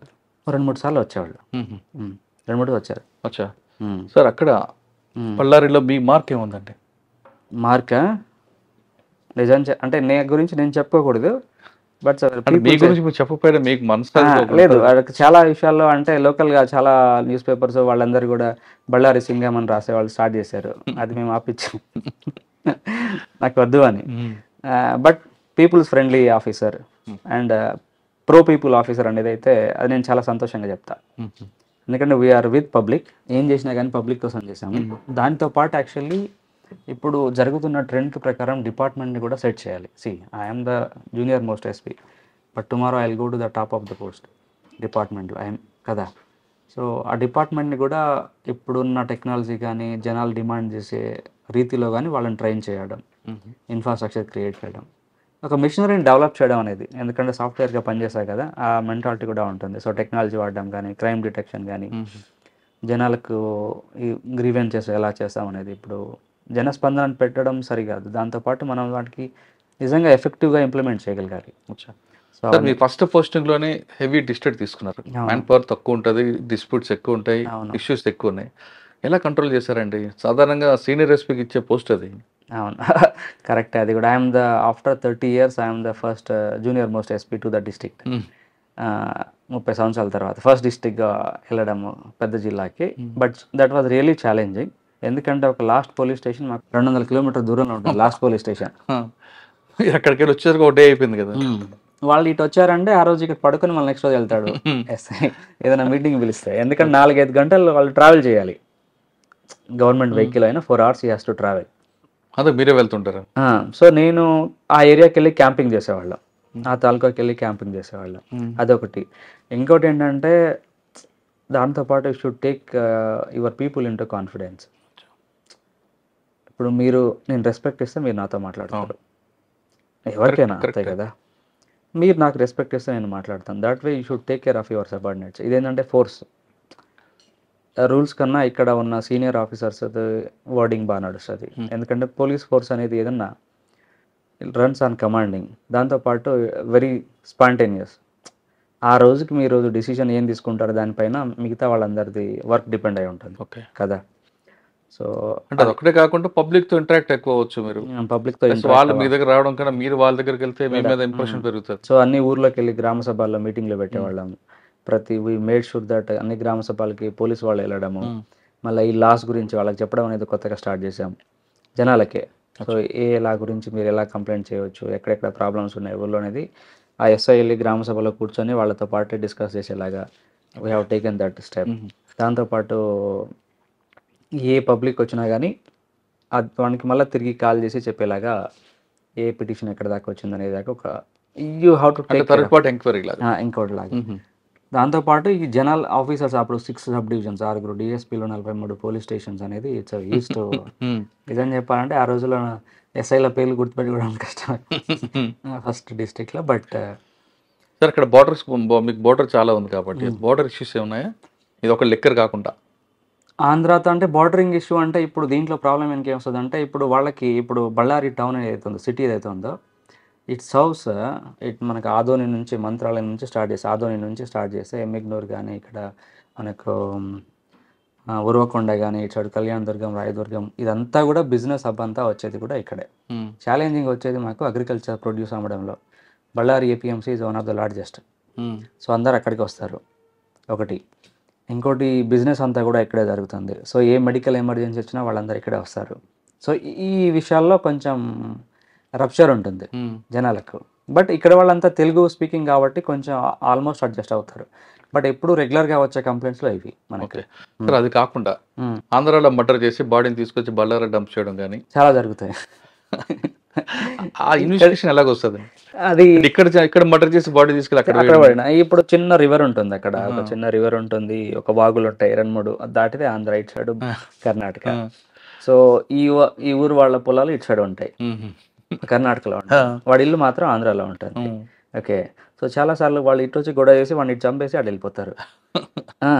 సో చాలా బాడీని తీసుకొచ్చి మీ ఏరియాలో పడి అది కూడా చేస్తారు. సో అలాంటప్పుడు ఇక చాలా మాది కాదు అని ఒక డిస్ప్యూట్ ఉంటుంది. అది ఎప్పుడు ఉంటుందండి. ఇక దట్ డిపెండ్స్ ఆన్ ఎస్పీ. ఇప్పుడు దీనికి ఇక మనం ఎలా పక్క వాళ్ళ ఎస్పీ జిల్లా ఎస్పీకి కన్విన్స్ చేస్తాం అనే దానిపైన ఉంటుంది. ఇప్పుడు మనకి కొన్నిసార్లు మేము ఏం చేస్తామంటే బాడీ మాకు దొరికింది కాబట్టి you register FIR, whatever proof you get then you transfer. Right. So కాకపోతే ఇది అక్కడ పక్క పోలీస్ స్టేషన్ 10 కిలోమీటర్లో ఉంటుంది. కానీ సుపీరియర్ మీరు చెప్తున్నా కింద వాళ్ళకి మాత్రం బడ్డెన్ కాబట్టి వాళ్ళు ఈ బాడీ మాది కాదు అంటుంటారు. అది ఎప్పుడు కూడా జరుగుతుంది. ఆ రెసిస్టెన్స్ ఉంటుంది లోకల్ పోలీస్ స్టేషన్లో. But we have to do. అది చేసేవాళ్ళు. అది ఆ టైంలో మన కోవిడ్ టైంలో చాలా ఇబ్బంది పడ్డాం. ఓకే. కోవిడ్ టైంలో 2021, 22 కదా, ఆ టైంలో ఇక్కడ జనాలు ఇక్కడ హాస్పిటల్కి వస్తారు, ఇక్కడ చనిపోతారు, బాడీ ఇక్కడ పంపించేవాళ్ళం కాదు. ఇప్పుడు వీళ్ళకి ఏంటంటే బాడీస్ అన్నీ కూడా ఇప్పుడు చనిపోయిన వాళ్ళ మృతదేహం ఉంటుంది మనకి, ఇక్కడ చనిపోతారు, వాళ్ళని అటు సైడ్ తీసుకెళ్ళాలి. అప్పుడు అన్ని బార్డర్స్ అన్ని సీల్ చేసి ఉండే. సో ఆంధ్ర వాళ్ళు ఈ బాడీని కోవిడ్తో చనిపోయాడు మేము రానియమంటారు. అరే మీ మనిషి అప్ప, మేము వాళ్ళకి సర్వీస్ ఇచ్చాం, అట్లీస్ట్ యూ యాక్సెప్ట్ అనేది. ఆ రోజుల్లో చాలా ఇబ్బంది పడ్డారు. చాలామంది నిజంగా చెప్పాలంటే చాలామందిని మేము ఇటు సైడే క్రిమేషన్స్ అంతా కూడా ఇటు సైడ్ చేయడానికి లోకల్ పోలీస్ వాళ్ళు అడ్మినిస్ట్రేషన్ చాలా హెల్ప్ చేసాము. అక్కడ రికవరీ ఉందండి బళ్ళారిలో? ఏది ప్రాపర్టీ అఫెన్స్ చాలా ఉంటుంది, బాగుంటుంది. ఏదో మీకు బాగా గుర్తుండిపోయిన ఒక కేసు చెప్పండి. బాగా గుర్తుండిన కేసు అంటే ఒక మిట్ట మధ్యాహ్నం ఒక కొట్టూరు అనేది ఒక తాలూకా ఉంటుంది, తాలూకా హెడ్ క్వార్టర్స్. అంటే ఎక్కువగా అక్కడ నైట్ హెచ్పీ అవుతుంది, డే హెచ్పీ అవుతాయి, రెండు హెచ్బిటీ అవుతాయి. అంటే హ్యూజ్ వాల్యూమ్స్లో ఏమో బాబు, ఒక డే హెచ్బిటీ నైట్ హెచ్బిటీస్ అనేది చాలా తక్కువ. బట్ చిన్న చిన్న దొంగతనాలు జరుగుతాయి. బట్ కొంచెం మనకు గుర్తుపెట్టుకులా ఉండేది మాకు బళ్ళారి సిటీ ఒకటి, హోస్పేట్ అనేది ఇంకొక సిటీ ఉంటుంది ఇప్పుడు హంపి ఏరియాలో, అక్కడ కొంచెం బాగా జరుగుతుంది. ఇంకోటి 3-4 మున్సిపాలిటీస్ ఉన్నాయన్నమాట, బిగ్ టౌన్స్. ఇప్పుడు మీరు చెప్తున్న కేసు, ఇప్పుడు నేను చెప్పిన కేసు ఏంటంటే ఇది ఒక 10 మంది వచ్చేసి ఒక రియల్ ఎస్టేట్ చేసే ఒక తిని కత్తులు పెట్టి వాడి ఇంట్లో ఉన్న 30 లక్షలు డే టైంలోనే తీసుకెళ్తారు. That was a very sensational case. ఎందుకంటే డే టైం వచ్చి ఒకటి పైన మెడపైన కత్తి పెట్టి 30 లక్షలు క్యాష్ తీసుకోవడం అనేది ఇంట్లో ఇట్ వాజ్ అ వెరీ ఇది. సో ఆ కేసుని యాక్చువల్లీ మాకు అసలు వాళ్ళు కూడా చాలా బెంగళూరు నుంచి వచ్చిన వాళ్ళు దాంట్లో అక్యూజ్డ్ అంతా కూడా ఒక 6 బెంగళూరులో ఇక్కడ నుంచి వచ్చిన రౌడీస్, ఇక్కడ ఉన్న కొంచెం నోటోరియస్ రౌడీస్ వాళ్ళు. అక్కడ ఉన్న ఎవరో ఒక తెలిసిన ఫ్రెండ్ని వాడిని కాంటాక్ట్ పెట్టుకుని వాడి ఇంట్లో క్యాష్ దొరుకుతుందే వస్తారు. అప్పుడు ఛాలెంజింగ్ సిచ్యువేషన్ బేసికల్గా ఏంటంటే అంత పెద్ద జిల్లాలో డే టైంలో డకాయిటీ జరగడం అనేది యాక్చువల్లీ ఎప్పుడో మనం బిఫోర్ 90s వినేవాళ్ళం. డకాయిటీ అనేది ఒక రెగ్యులర్గా జరిగేది అక్కడ బళ్ళారి ఆ రోడ్లలో 4-5 జిల్లాల్లో. సో దాన్ని యాక్చువల్లీ మాకు ఏ ప్రూఫ్స్ లేవు, ఆ ఊర్లో సీసీటీవీ కెమెరాస్ లేవు. సో దాన్ని చేజ్ చేసుకొని ఆ టైం గ్యాప్ ప్రకారం చేజ్ చేసుకొని వెళ్తే ఒక 60 కిలోమీటర్స్ వేరే డిస్ట్రిక్ట్ ఒక టోల్ గేట్లో మాకు ఆ వెహికల్ నెంబర్ దొరుకుతుంది. ఆ వెహికల్ నెంబర్ దొరుకుతుంది, దాంతో we could trace those fellows. With in 2 days we could get all of them. వాళ్ళ దగ్గర నుంచి అరౌండ్ 18 lakhs rupees వాళ్ళు తీసుకున్న బైక్స్ అవన్నీ కూడా రికవర్ చేసాం. దాంతోపాటు ఒకటి మర్డర్ కేసు కూడా హంపి కొండల్లో ఓన్లీ బోన్స్ మాత్రం దొరుకుతాయి. బాడీ డికంపోజ్ అయిపోవడం, జంతువులు తినేస్తాయి. ఈ వైల్డ్ యానిమల్స్ ఏమైతే ఉంటాయి మన అడవిలో ఉండే జంతువులు తినేస్తాయి. మాకు అది కూడా ఎవరో గొర్రెల కాపరి అంటాం కదా, తను వెళ్తే తన ఇన్ఫర్మేషన్ ఇస్తాడు లోకల్ పోలీస్. సార్ ఇక్కడ ఒక బాడీ అంటే బోన్స్ ఉన్నాయి, కొన్ని బోన్స్ ఉన్నాయి, పుర్రే ఉంది, కొంచెం అలా ఉన్నాయని చెప్పి ఇస్తాడు. సో అది ఒక ఛాలెంజింగ్ కేసు యాక్చువల్లీ. సో దాంట్లో అంత షర్ట్ అంతా చినిగిపోయిన తర్వాత ఒక టైలర్ మార్క్ ఉంటుంది షర్ట్ కుట్టించింది. ఆ టైలర్ మార్క్తో we could identify the person. అచ్చా.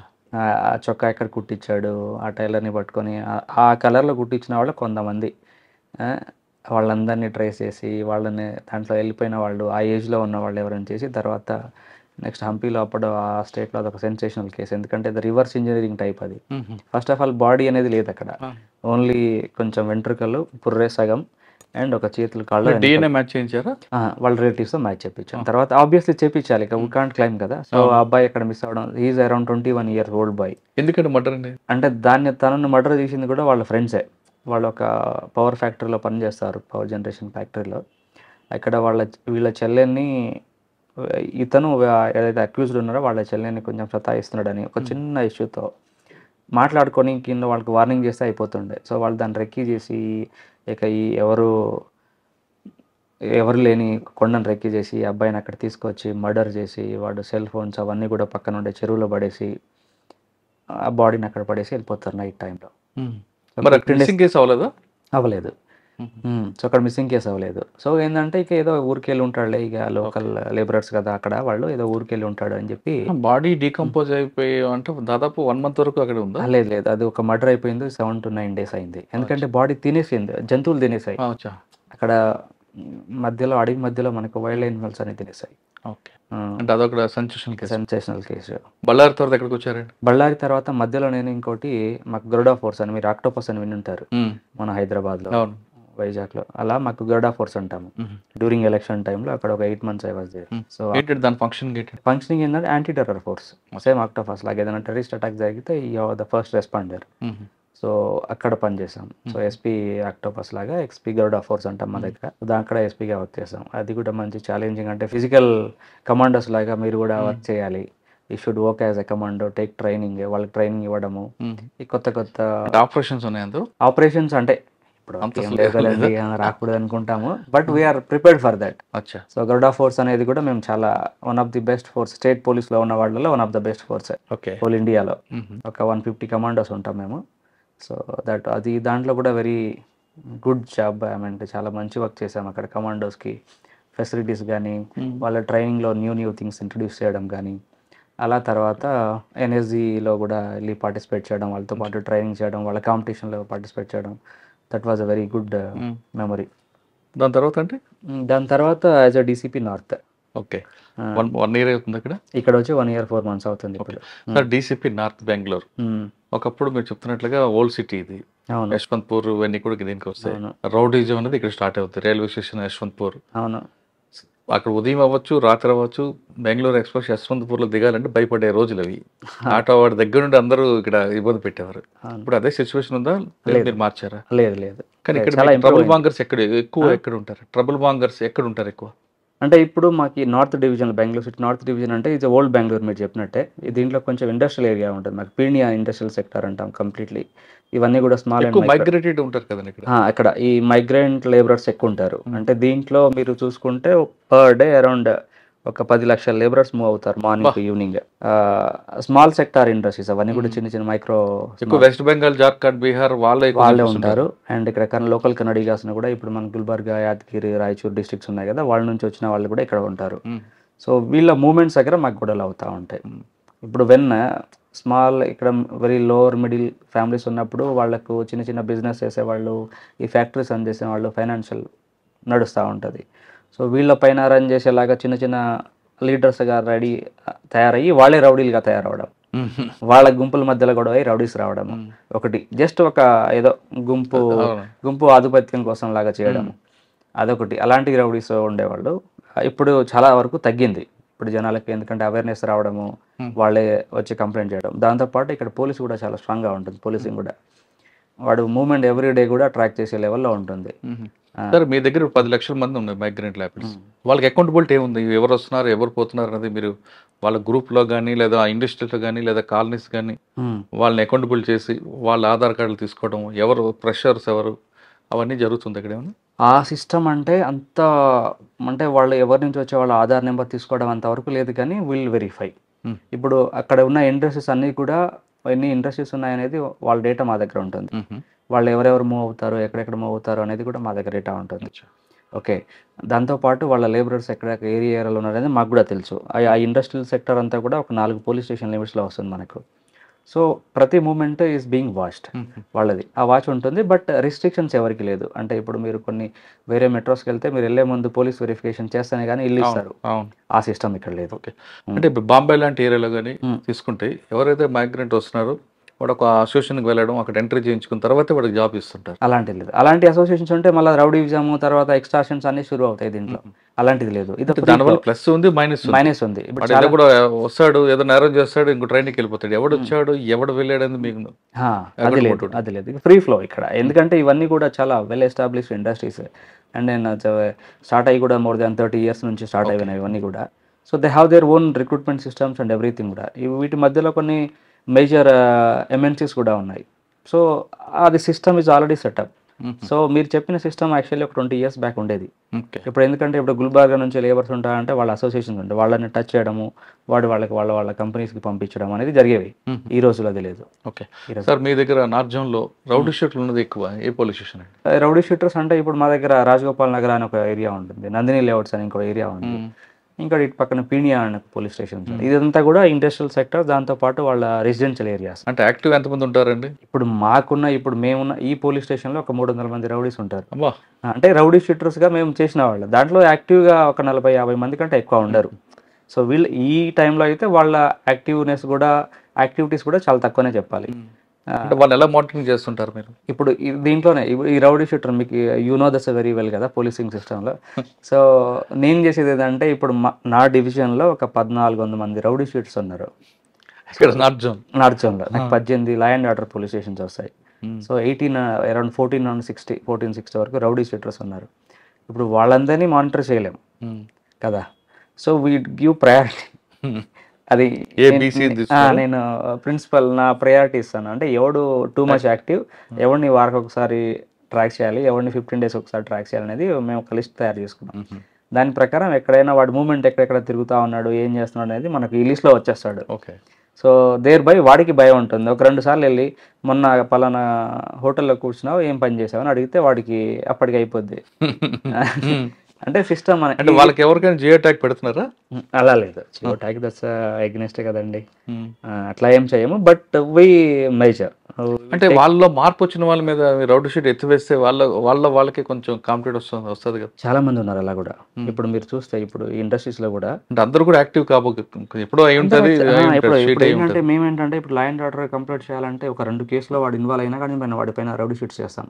ఏదో 2 చిన్న కేసులు ఉన్నాయి కానీ ఏదైనా సెన్సిటివ్ ఇష్యూ అయినప్పుడు రౌడీ షీట్స్ ఓపెన్ చేస్తాం. వాడు ప్రతిసారి ఇంకో నెక్స్ట్ 10 years వరకు కేసులు చేస్తూ ఉంటాడు అనేది ఉండదు. సో అలాంటి వాళ్ళకి కూడా చాలా అవకాశం ఇచ్చాం.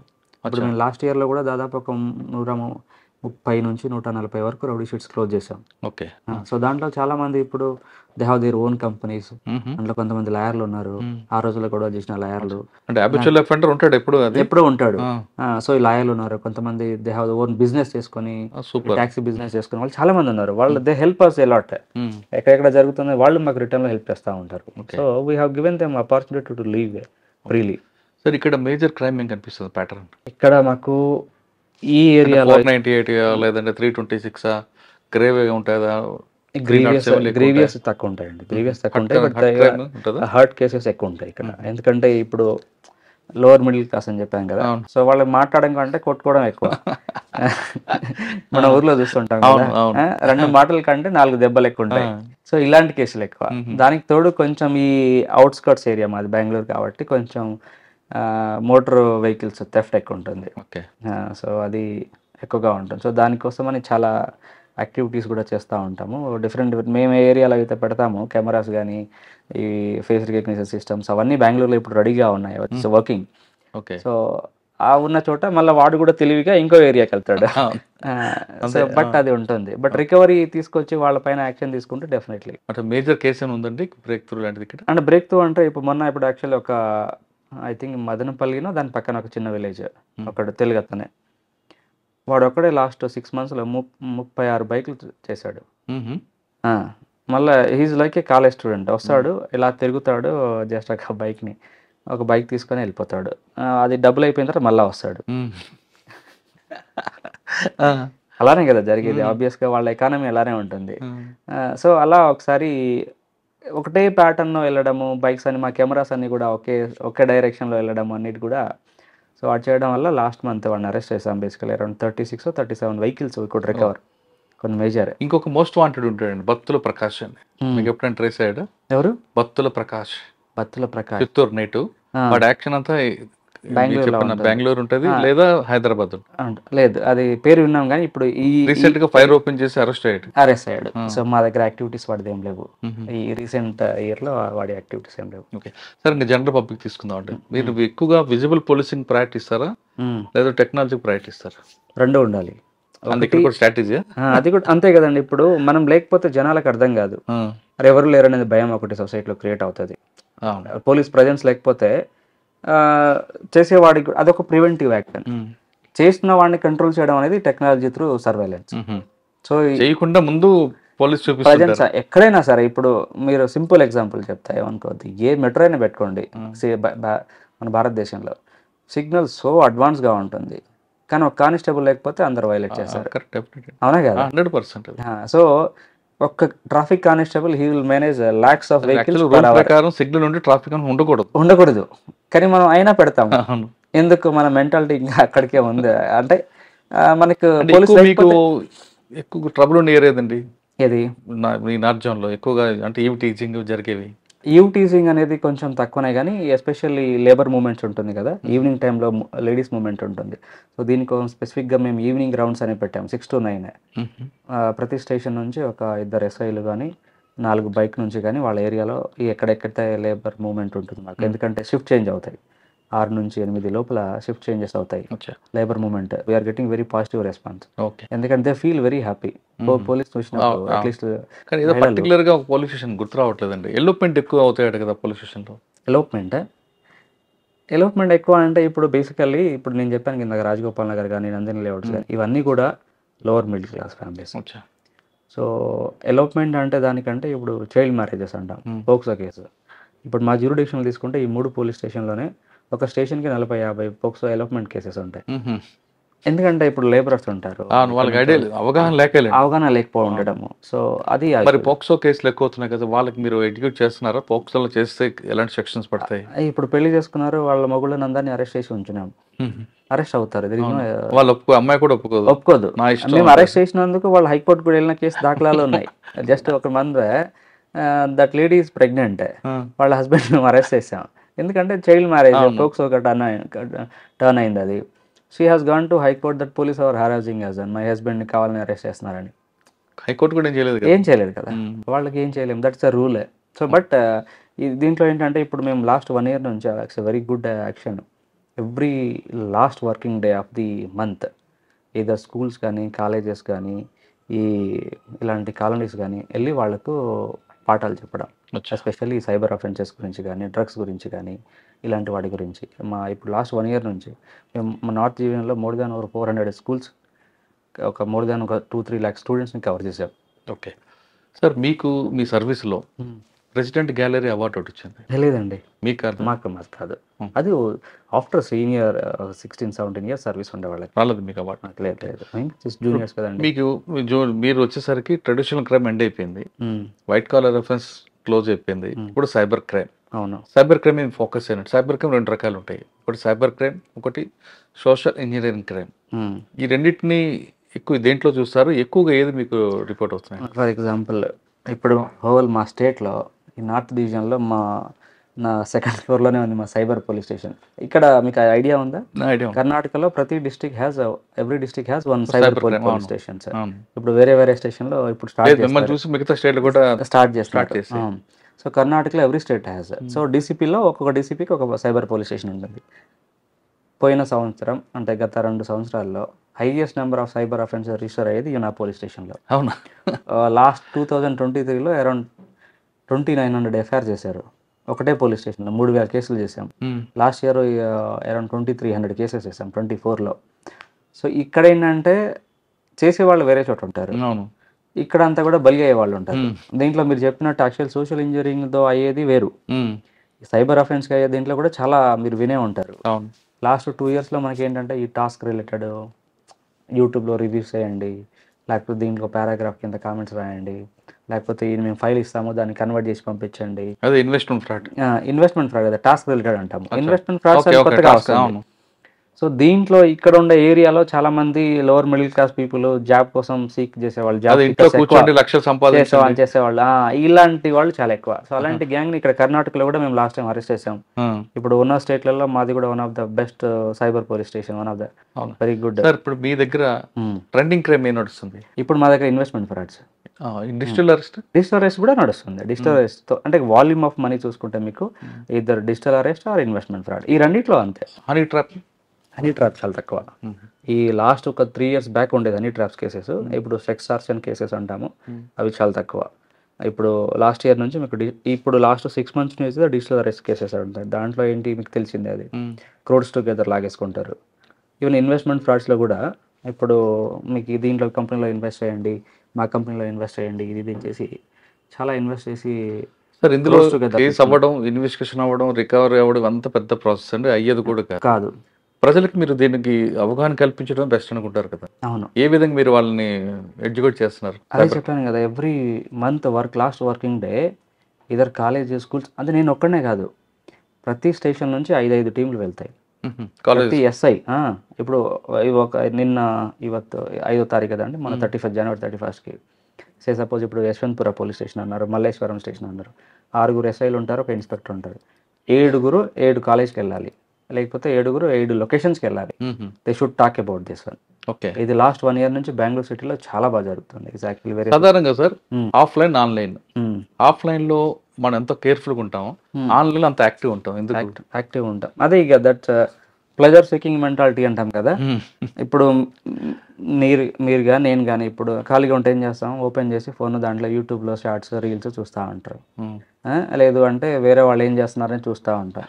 వేరే వాడు ఏదైనా దేశం వెళ్ళి వచ్చారంటే ఫోటో పెట్టి మనం కూడా అలాంటి ఫోటో పెట్టాలనేది ఒకటి స్టార్ట్ చేస్తాం. లేదు అంటే నాకు 10 రూపాయలు రేపు పొద్దున 20 ఎలా అవుతుంది అనేది ఒక గ్రీడీనెస్తో ఉంటాం. These are the only 2 things. ఈ రెండు, ఒకటి గ్రీడీనెస్, అంటే ఈ గ్రీడీనెస్ అనేది మీకు డిజిటల్ అరెస్ట్ అన్నారు కదా, ఈ దీంట్లో అండ్ ఇన్వెస్ట్మెంట్ ఫ్రాడ్స్లో అయ్యే వాళ్ళందరూ కూడా బాగా సంపాదించిన వాళ్ళు, బాగా చదువుకున్న వాళ్ళు, హై లెవెల్లో జాబ్ చేసే వాళ్ళందరూ విక్టిమ్స్ దీంట్లో. డిజిటల్ అరెస్ట్ లో కొత్త గొప్ప చదువుకున్న వాళ్ళతో పాటు వేరే వాళ్ళు కూడా అమాయకంగా దొరకడం, ఏజ్డ్ లేకపోతే అట్లా. ఒక అమ్మాయి 4 అబ్బాయిలు ఉన్నారు అనుకోండి, బస్ స్టాప్ లో వెళ్ళి నిల్చోదు, భయపడుతుంది వాళ్ళు ఎవరు ఏమంటారని. అదే అమ్మాయి ఆన్లైన్ లో ఎవరు ఫ్రెండ్ రిక్వెస్ట్ పంపిస్తే అందరికి లైక్ చేస్తుంది. అదే కదా, ఇప్పుడు ఎందుకంటే ఇట్స్ అనానిమస్, మరి ఎవడో తెలియదు రిక్వెస్ట్ చేస్తాము. ఇప్పుడు మనకు కూడా ఎట్లా ఉంటుంది, నాకు 10 మంది ఫాలోవర్స్ ఉన్నారంటే ఐ ఫీల్ హ్యాపీ. ఈ మెంటాలిటీ కూడా చాలా ఎక్కువ. సో ఈ అంటారు కదండి, ఎక్కడ ఆపాలనే దాని గురించి మనకు తెలియదు. అండ్ ఇప్పుడు ఈ టెక్నాలజీ ఆఫీసెస్, కంపెనీస్ అన్నీ కూడా, సాఫ్ట్వేర్స్ టూల్స్ అన్నీ కూడా దే ప్రొవోక్ యూ. ఇప్పుడు మీరు ఒక్కొక్క నార్మల్గా చూడండి, ఇప్పుడు చిన్నపిల్లలు కూడా వాళ్ళు కూడా ఒక్కొక్క screen times 5 hours 6 hours 10 hours ఉంటుంది. ఏం సంపాదిస్తున్నాం, ఏం వస్తుంది దాంట్లో మనకు? పేరెంట్స్ కూడా ఫోన్ ఇస్తూ ఊరుకుంటున్నారు కదా, ఊరుకుంటున్నారు అంతే. వాడికి అన్నం పెట్టాలి, అన్నం తినాలి అని ఆలోచన రావాలి, వాడు ఏడుస్తున్నాడు, ఫోన్ ఇస్తున్నారు. సో అది సార్ ఇక్కడ బెంగళూరు సిటీ అనగానే సాఫ్ట్వేర్ లేకుంటారు, అందరూ ఎడ్యుకేటెడ్ కనిపిస్తారు. ఇక్కడ కంప్లైంట్ హై ఇన్ఫ్లుయెన్స్ ఉంటాడు, అక్యూజ్డ్ కూడా అలాగే ఉంటాడు. ఈ ప్రెజర్ ఎలా కంట్రోల్ చేస్తారండి? మీరు చెప్పినట్టు ఇక్కడ వీడి కోసం ఒక మినిస్టర్ కాల్ చేస్తారు, వీళ్ళ కోసం ఒక మినిస్టర్ కాల్ చేస్తారు, రాకముందే కాల్ వస్తుంది, లేకపోతే ఎవరో సీనియర్ ఆఫీసర్ కాల్ చేస్తారు. దట్స్ రోజు జరిగేదే అండి, రోజు జరిగేదే. సో ఇద్దరు కాల్ చేస్తే ఇంకా మంచిది. సార్ ఆయన చెప్పాడు, ఈయన చెప్పాడు, ఎవరికి చెప్పకుండా మన పని మనం చేసుకుంటాం, అంతే కదా. సో నార్మల్గా జోక్స్ అపార్ట్ అది ఉంటుంది, ఎక్కడ చెప్పాను కదా, అదైతే ఉంటుంది. బట్ నేను నమ్మేది ఒకటే, న్యాయం ఎటువైపు ఉందో అది పని చేయి. ఎందుకంటే మనం చాలా కష్టపడి వచ్చాము, నిజంగా పెయిన్ ఏంటనేది తెలుసు కదా, పెయిన్ ఏందనేది మనకు తెలుస్తుంది. ఒకటి బాధ, ఇప్పుడు మన దగ్గర వచ్చాడంటే ఎవరు సంతోషంగా సార్ నాకు ఈరోజు 10 లక్షలు వచ్చాయని ఎవడు పోలీసు వాడి దగ్గర రాడు. సార్ నాకు ఒకడు కొట్టాడో, లేకపోతే ఒకడు మోసం చేశాడో, లేకపోతే భార్యాభర్తల ఇష్యూ, ఎవడో పెయిన్ ఉన్నోడే వస్తాడు. వాడి దగ్గర మనం రాజకీయాలు చేయడం అనేది మంచిది కాదు. ఇద్దరు 2 వైపుల నుంచి ఫోన్ వస్తే హ్యాపీయా? అంతే కదండి.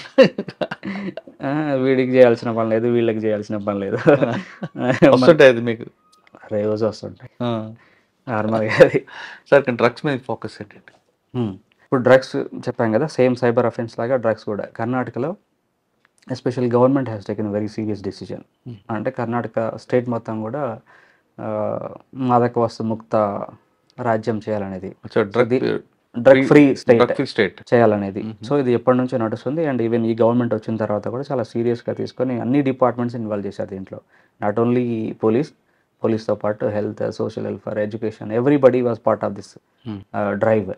సో దానికి తోడు ఇప్పుడు బెంగళూరు సిటీలో ఒకటి అవేర్నెస్ అని చెప్పాను కదా, school, colleges, colonies, hostels, especially హాస్టల్స్లలో ఎక్కువ జరుగుతూ ఉంటుంది. ఇంజనీరింగ్ కాలేజ్ కానీ డిగ్రీ కాలేజ్ హాస్టల్స్, దాన్ని బాగా కంట్రోల్ చేయగలుగుతున్నాం.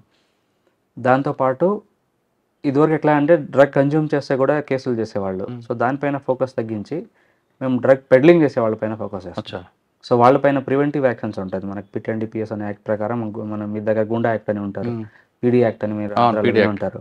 అలా వాళ్ళని చాలా మందిని మేము పంపిస్తున్నాం. ఎవరైతే డ్రగ్ పెడ్లింగ్ చేస్తున్నారో కంటిన్యూస్గా 2-3 కేసులో we're sending them inside.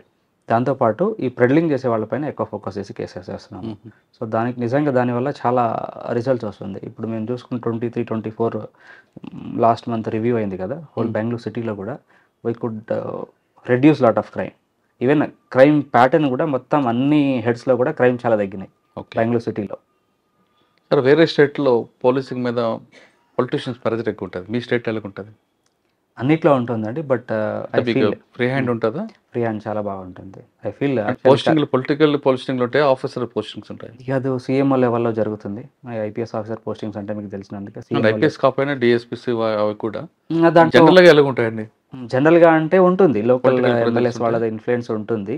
But ultimately ఏమంటే మన డీజీపీ ఆఫీస్ వాళ్ళు కరెక్ట్గా చూసుకుంటారు. అంటే ఇప్పుడు కొన్నిసార్లు అపోజిషన్స్ ఉండొచ్చేమో కానీ it's ultimately the DG office will take care of it. కర్ణాటకలో at least bureaucracy has its own role. Okay, అది డిపెండ్ అంటే. సో ఇక్కడ ఏంటంటే ఒక మంచి సిస్టమ్ ఏంటంటే ఇక్కడ ఎవరినైనా ఎప్పుడైనా గెలవచ్చు. అది యాక్సెసిబిలిటీ ఐ లైక్. అంటే ఇప్పుడు నేను మన స్టేట్లో చూశాను, ఇప్పుడు చేంజ్ అవుతుందో అది చూడాలి. కానీ బేసికల్గా ఇక్కడ యాక్సెసిబిలిటీ ఆఫ్ ద బ్యూరోక్రసీ కానీ మెషినరీ చాలా ఈజీ, జనాలకి యాక్సెసిబిలిటీ. కలెక్టర్ కలవాలని కలవచ్చు, చాలా సింపుల్గా డైరెక్ట్ వెళ్ళిపోవచ్చు ఆఫీస్కి. ఈరోజు ఎవడు రమ్మన్నాడని ఎవడు అడగడు. విజిటర్ అవర్స్ ఏం లేవు, విజిటర్ అవర్స్ అని ఏం లేదు, 24/7 ఈజ్ విజిటింగ్ అవర్స్. ఏమన్నా మీటింగ్లో ఉంటే ఇప్పుడు మీరు చూసారు, ఒక హాఫ్ అన్ అవర్ వెయిట్ చేశారు బయట, ఎంతమంది ఉన్నారు? వాళ్ళు వచ్చినట్టు ఒక చీటీ పంపిస్తారు, మేము ఫ్రీగా ఉన్నప్పుడు చూసి వాళ్ళు మాట్లాడి పంపిస్తూ ఉంటాం. But there is no fixed visitor hours, ఈ టైంలోనే రావాలి లేకపోతే ఈ టైంలో చేయాలనేది కాన్సెప్ట్ లేదు. దాట్స్ నో, అది చాలా చాలా బాగుంది. యాక్చువల్లీ అది ఉండడం వల్ల ఏంటంటే ఈవెన్ మన సబార్డినేట్స్ కంట్రోల్లో ఉంటారు, జనాలకి ఏం సర్వీస్ అది చాలా ఈజీగా వెళ్తుంది. ఓకే, అంటే మీరు తెలంగాణ నుంచి వచ్చి ఇక్కడ బాగా ఎంజాయ్ చేస్తున్నారు అయితే చెప్పొచ్చు. ఒక విధంగా కర్ణాటక రావడం కూడా ఒక అదృష్టమే. ఎందుకంటే మనకి తగిన మన ఆలోచనలతో పనిచేస్తున్నాము. ఒక డిస్ట్రిక్ట్ ఎస్పీగా ఉన్నప్పుడు ఏం చేయవచ్చో అన్ని వర్క్ చేయగలిగాం. అంటే నిజం చెప్పాలంటే ఇక 10 ఏళ్ళు కూడా ఏ ఎస్పీ అంత పని చేయనంత పని చేసాం జిల్లాలో. ఇదే లెవెల్లో ఇక్కడ కూడా సో అవకాశం వచ్చింది. ఇప్పుడు నేను ఎస్పీ బళ్ళారికి ఒకసారికి వెళ్తాను, ఇంకోసారి వెళ్ళలేను. డీసీపీ నార్త్ ఒకసారి వెళ్తాను, ఇంకోసారి వెళ్ళలేము. సో ఉన్నప్పుడు అది మార్క్ చేయాలి అంటే అవకాశం అందరికీ రాదు. ఈరోజు 140 కోట్లలో మ్యాక్సిమం 6,000 మంది ఐపీఎస్లో ఉంటారు. అదృష్టం ఎవరికి దొరుకుతుంది కదా? రైట్ అండి. సార్ ఫైనల్గా చెప్పండి, మిమ్మల్ని చూసి మిమ్మల్ని మేము ఒక రోల్ మోడల్గా ఎంచుకొని ఎవరైనా రావాలనుకుంటే పోలీస్ ఆఫీసర్కి మీ యూనిఫామ్ సర్వీస్లోకి వాళ్ళకి ఇచ్చే మెసేజ్ ఏంటి? అంటే చాలామంది ఏమనుకుంటారంటే ఐపీఎస్లో అనగానే డబ్బులు వస్తాయి, పవర్ ఎంజాయ్ చేయొచ్చు అనుకుంటారు. అది వాస్తవం కాదా? ఇప్పుడు అదే చెప్పాను మీకు, మీరు డబ్బులు సంపాదించే వాళ్ళు చూసి ఉంటారు, పని చేసి జనాలకు సహాయం చేసి మంచి పేరు సంపాదించిన వాళ్ళని చూసి ఉన్నారు. సో మీ బ్రెయిన్ హెడ్ వైపు వెళ్తుందనే దాన్ని బట్టి ఉంటుంది ఒకటి. కానీ నేను వెళ్ళిన చోట ప్రతి చోట వెళ్తాను. నేను యూపీఎస్సీ ప్రిపేర్ అయ్యేటప్పుడు నాకు ఏమొచ్చినా పర్లేదు కానీ పోలీస్ జాబ్ రాకూడదు అనుకునేవాడిని. అదేంటి?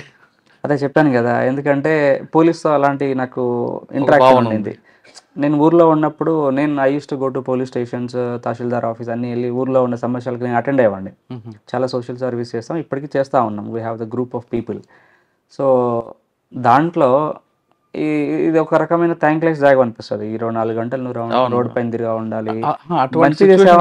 మీకు అనిపించదు ఎందుకు యూనిఫామ్ వేసుకోవడం? అదే సో ఎలా అంటే 24 గంటలు పని చేసినా కానీ అరే మంచి పని చేసావని ఎవడూ చెప్పాడు. అన్నారు. నేను నా బాస్ నాకు చెప్పడు, నేను నా సబార్డినేట్స్కి చెప్పను. ఎందుకంటే దట్స్ రెగ్యులర్. ఇవన్నీ కాకుండా పబ్లిక్ కూడా చెప్పరు. పబ్లిక్ ఇంకా తిడతారు. అదే సో అలా మీద reality. So that has to B. So దీంట్లో ఏంటంటే బట్ ఒక ఇష్యూ వచ్చినప్పుడు మీరు చాలాసార్లు చెప్తుంటాను కదా, ఇప్పుడు ఒక ఊరికి వెళ్ళి ఒక చిన్న ఇష్యూ ఉంటుంది, దాన్ని సాల్వ్ చేసినప్పుడు ఒక 10 మంది కుటుంబాల దాంట్లో ప్రశాంతంగా ఉంటుంది. ఆ సాటిస్ఫాక్షన్ ఎక్కడా రాదు, అంటే దొరకదు, ఎక్కడా రాదు. పోలీస్ వాళ్ళు చేయగలిగింది ఏంటంటే అన్ ఇన్స్టంటేనియస్ జస్టిస్ అని కాదు కానీ ద గుడ్ వర్క్. జస్టిస్ అనేది that's we do justice. So ఇప్పుడు చాలా చోట్ల సో అది చేయగలిగేది ఓన్లీ పోలీస్ డిపార్ట్మెంట్లో చేయగలుగుతాం. అంత క్విక్గా మీరు ఏ డిపార్ట్మెంట్ అని చూసుకోండి, అంత క్విక్గా పని జరిగేది ఎక్కడ జరుగుతుంది? కరెక్ట్, పోలీస్ డిపార్ట్మెంట్ జరుగుతుంది. ఈరోజు పబ్లిక్ ఏ ఇష్యూ వచ్చినా ముందు గుర్తుకొచ్చేది పోలీస్. ఇప్పుడు మీరు కరెంట్ పోయిందనుకోండి పోలీస్ అంటాడు, హాస్పిటల్కి వెళ్తే పోలీస్ అంటాడు. అంతే కదా, that is the trust the people have on the system. ఎన్నిసార్లు తిట్టినా at the end of the day ఒక 100 మంది, మీరు ఇందాక చెప్పారు బస్ స్టేషన్లో సిచ్యువేషన్, ఒక 100 మంది ఉన్న చోట ఒక లేడీ ఉంది, ఆ 100 మందిలో ఒక కానిస్టేబుల్ ఉంటే she haves the confidence level is different. అంతే కదా. సో అది ఆ వర్క్, ఆ కాన్ఫిడెన్స్ ఒక పోలీస్ యూనిఫామ్ కనబడిందంటే ఆటోమేటిక్ ఆ కాన్ఫిడెన్స్ ఒక పోలీస్ తప్ప ఎవరు ఇవ్వగలేరు. అంత మంచి వృత్తిలో రావడం అనేది కూడా ఒక విధంగా ఐ ఫీల్ హ్యాపీ. సో ఒక విధంగా దేవుడు నాకు మంచి అవకాశం ఇచ్చాడనే ఫీల్ అవుతా. బాధిత కుటుంబాలకి న్యాయం చేయాలంటే ఖచ్చితంగా పోలీస్ డిపార్ట్మెంట్ రండి అంటున్నారు సైదుల్ నాయక్ గారు. ఎక్కడైనా సరే ఏ కష్టం వచ్చినా ముందు దేవుడు తర్వాత గుర్తుకొచ్చేది పోలీసే, కాబట్టి అంత మంచి అవకాశం ఈ డిపార్ట్మెంట్ ఉంటుంది. పేద ప్రజలకు న్యాయం చేయాలంటే ఈ డిపార్ట్మెంట్ రండి, మంచి సర్వీస్ చేయండి. ఆ సర్వీస్ ద్వారా వచ్చే అందులో ఆనందం దానికి విలువ కట్టలేదంటూ సైదుల్ గారు చెప్తున్నారు. ఇది సైదుల్ నాయక్ గారు ఎక్సలెంట్ ఇంటర్వ్యూ. వచ్చే వారం మరొక ఇష్టం మళ్ళీ కలుద్దాం. అంతవరకు నమస్తే. Thank you sir. Thank you so much.